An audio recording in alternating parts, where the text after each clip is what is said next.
Yes. Anyway, without spending much time, let's go to the devotion of today. Today we're looking at the book of Judges. Remember last time we were talking about judging others. So I thought, Brother Bankole, let me just continue with the theme. But interestingly, for tonight, we will be talking about judging others or being judgmental, and also the point of adhering to prayer or your personal relationship to God. So let's go to the book of Judges, chapter 16. I will ask the reader for tonight to read for us from verse 23 to the end. Judges chapter 16, verses 23 to the end.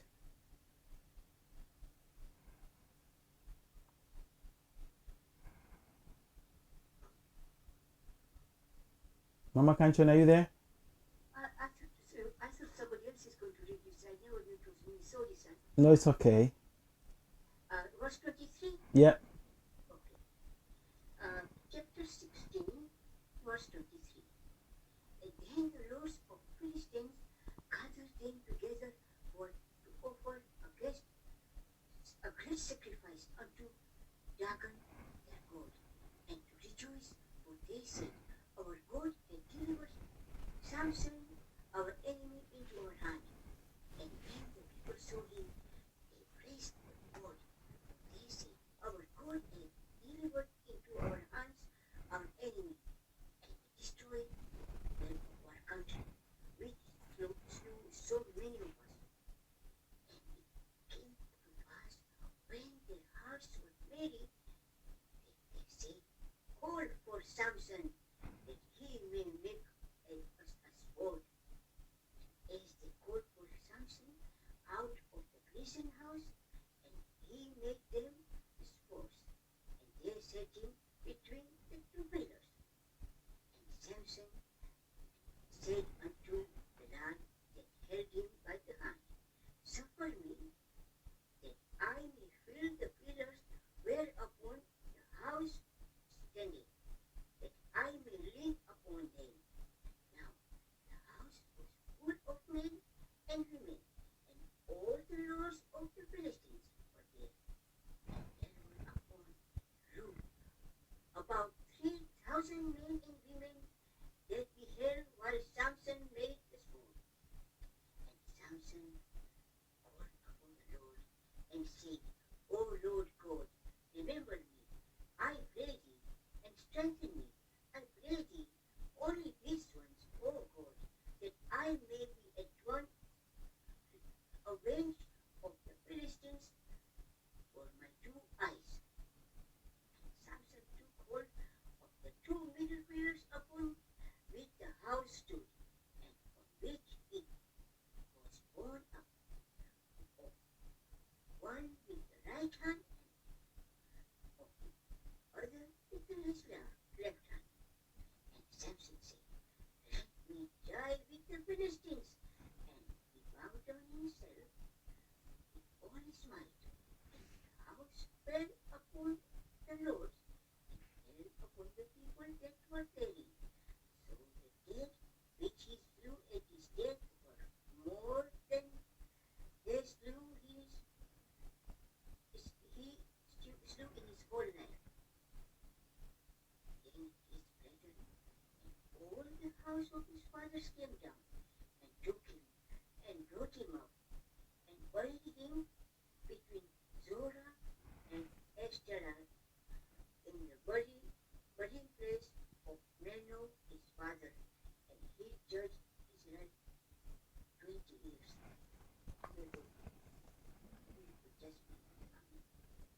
Thank you very much, Mama Kanchon, for reading so eloquently our devotion for tonight. So the story we're talking about tonight is the story of Samson. We're so familiar about the story of Samson. I'm saying so familiar because it's a story that most of us were taught when we were children. And I want to believe parents have gone the same route. Parents of today have gone through the same route of teaching or telling their children the interesting and exciting story of Samson. Now, if I take you back to the story of Samson, the story of Samson starts from the book, from chapter 13 of the book of Judges, when the angel of the Lord visited Samson's mother. By this time, she was just called Manoah's wife. Now, Manoah's wife was told that she would bear a son. And on verse 3, the angel of the Lord appeared to the woman and said to her, "Indeed, now you are barren and have borne no children, but you shall conceive and bear a son." This story, or the words of conceiving and bear a son, we have just been talking about the same words recently when we were talking about the birth of Jesus Christ, because we're just coming out of Christmas. Many of us would have read or heard about those words. Now, on verse 5, the angel of the Lord goes on to say, "For behold, you shall conceive and bear a son, and no razor shall come upon his head, for the child shall be a Nazarite to God from the womb, and he shall begin to deliver Israel out of the hand of the Philistines." The history or the story behind this tells us that Israel was sinned against God, and God punished Israel for 40 years by putting them into the hands of the Philistines. Now time has come that God delivers his people from the hand of the Philistines. He decided to use a human being, Samson, to deliver his people, his children, Israel, out of the hand of the Philistines. I could see Samson's mother being excited about the news. I could see the father being excited about the news. And I could see them going into the community telling them about the news that me and my husband, me and my wife, we as a family, we have been chosen to redeem Israel out of the hand of the Philistines. Verse 7, the angel goes back again to tell them of the instructions on the upkeep of the child. He says, "And he said to me, Behold, you shall conceive and bear a son. Now drink no wine or similar drink, nor eat anything unclean. For the child shall be a Nazarite to God from the womb." Having seen this, having heard the instructions, all the doubts being cleared between the mother, the father, having understood that really it was the angel from the Lord speaking to us about the sign. Verse 14, we get to the point when Samson was now a boy. Like any fathers or of any teenagers at this point in time, you would see Samson, or your child, your son, coming to you saying to you, "I've seen a woman in Timnah in the daughters of the Philistines." Knowing the relationship between the Philistines and Israelites, Manoah, Samson's father, began to be doubtful, began to resent. He began to create some doubts, and he began to have some confusion, some pain in his heart at seeing his son trying to associate with the Philistines. Verse 2 in chapter 14 tells me that, "So he went up and told his father and mother, saying, I have seen a woman in Timnah of the daughters of the Philistines. Now therefore get her for me as a wife." I can see the father starting to doubt. I can see the father starting to have controversies in his mind, starting to accuse or to think or to suspect that probably now that the son is going out of the way, probably the mother did not follow the instructions of the angel from the Lord. When she was told not to drink strong wine, probably she did. When she was told not to eat the meats that were unclean, probably she did. If probably the mother was known to have love for dark meat, probably Manoah suspected that the wife had dark meat in his absence. If probably the mother was keen on eating bacon at some point in her life, probably Manoah started thinking the same. Spinning the coin, I would see Manoah probably, the wife trying to accusing the husband of being unfaithful to God in some way or the other. I can see controversy between the parents. I can see one of the two trying to judge the other. And also, I could see them starting to judge their son. I believe, or to some extent, they started judging God on his promises. This is what happens when things seem not to be going the way we expect things to go. On verse 15, on chapter 15, we see Samson having a girlfriend in the Philistine community. The girlfriend has had a baby. Samson had gone home for some time. He never came back. And the father of the girl, verse 2, 15 verse 2, he said, the father of the girl said, I really thought that you thoroughly hated her, meaning hated my daughter. Therefore, I gave her to your companion. Is not her young sister better than she? Please take her instead. Now the father started to judge Samson because he had not come back for a long time. The father started to judge Samson because of certain things that probably he has heard about Samson. The father started to judge Samson, comparing him with the other guy, his companion. That's what the Bible might not have said it, but we're talking of being judgmental. How many times do we judge or compare one person from the other? This is just a follow-up from what we discussed last night.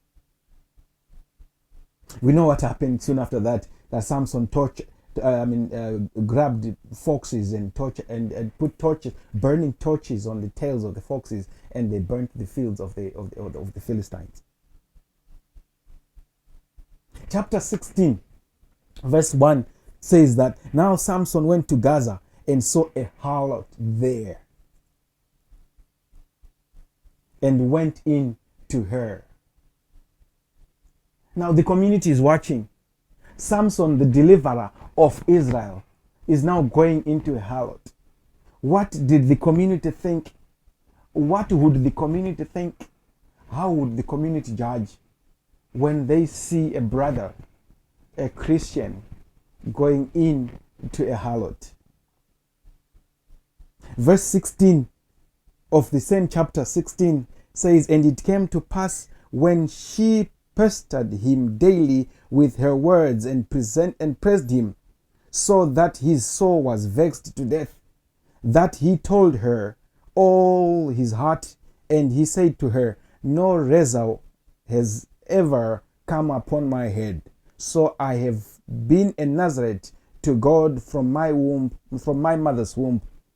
If I am shaven, then my strength will leave me, and I shall become weak and be like any other man.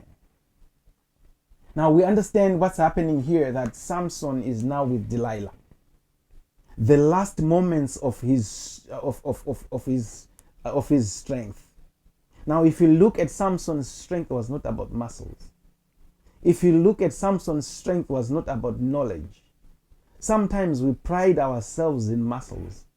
We pride ourselves in knowledge, in wisdom, in our bank accounts. We pride ourselves in many things. But there is one important thing that we as Christians should pride ourselves upon. That's the power from God. Now Samson has revealed the source of his strength. It was his hair. What does Delilah do? Delilah shaves Samson's hair, and Samson loses his strength. Immediately, Delilah calls the Philistines, and Samson is arrested. Samson taken into the dungeon. Samson taken into the prison. Now it happened on this day, as we read in our scripture in verse 23. The Philistines were gathered to worship or to pray or to give honor to their god Dagon. What do? They take their most prized acquisition. They take their most prized ornament of war, of their strength, of their victory ever against the Israelites. They bring Samson to the hall. They bring Samson to the party. They bring Samson as a way to mock the God of Israel. They bring Samson as a way to show that the God of the Philistines, Dagon, is better than the God of the Israelites. That's the living God in heaven. Now let me hold it there and go back to the community. By this time, Samson's mother is not there. Samson's father is not there. The brothers and the sisters are not there. The community was not there. The rest of Israel, who were hopeful to be delivered by Samson, were now sitting in their houses, judging Samson, judging Samson's parents for having done something that might have led to the arrest of Samson, that might have led to the loss of their hope and their trust in ever getting delivery from Samson. What am I saying to somebody who's listening to me tonight? All I'm saying is there are times when we lose hope, especially when we have our faith in human being. If we have our trust in our brothers, if we have our trust in the community members and they don't deliver, we feel let down and we begin to judge. We think that they failed or we have failed because so and so has done such a thing. But that's human nature. We are bound to do that because we are born and we live in sin. God says in his holy book, my thoughts are not yours. So God does not think the way we think. God thinks differently. Sometimes we fail to understand that God, when God says something, it is real and it stands. One thing that the Israelites, the Philistines failed to realize is that hair can grow.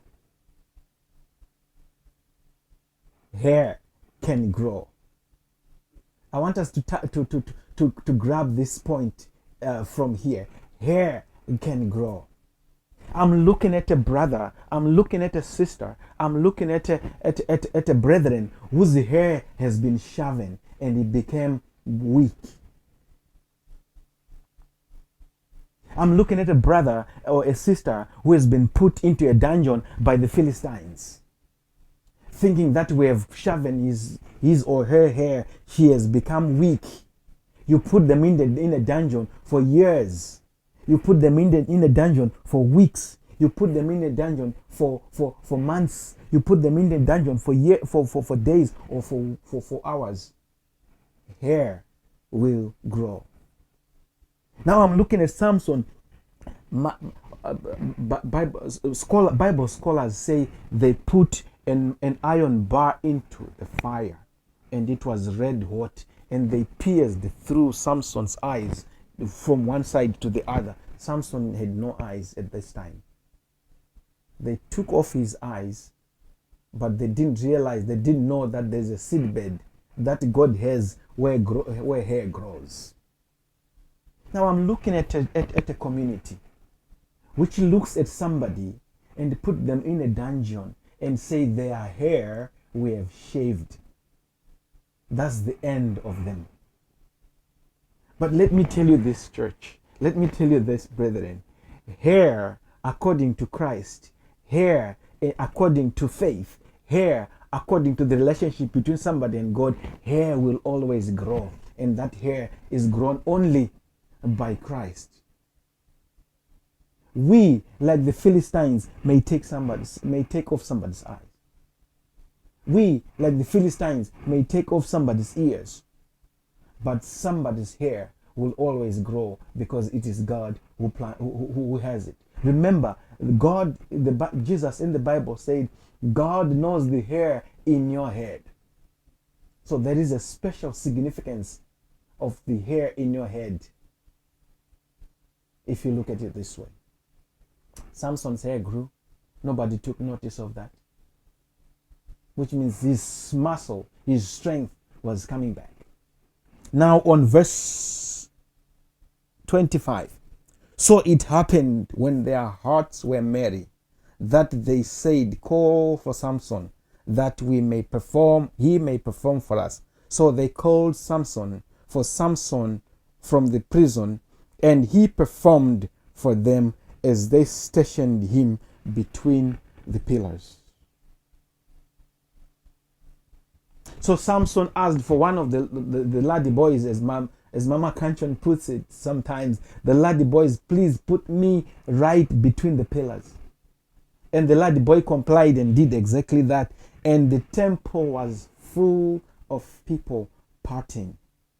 I want to imagine, because they were high up there, sitting in the upper floors, Samson as a prisoner, as one from a so-called defeated God, they put him down. And they and Dagon set up enjoying and celebrating. They put Samson right at the bottom. You'll find that on verse 27. Verse 28, then Samson said to the Lord. Samson said to the Lord. I'm looking at a wounded brother here. I'm looking at a dejected brother here. I'm looking at a brother who has been judged by his own people. I'm looking at a sister who has been judged by his own community. I'm looking at a sister or a brother who has been rejected completely, destined to destruction by the devil. This is a Samson. He calls to the Lord, saying, "Oh Lord, remember me, I pray.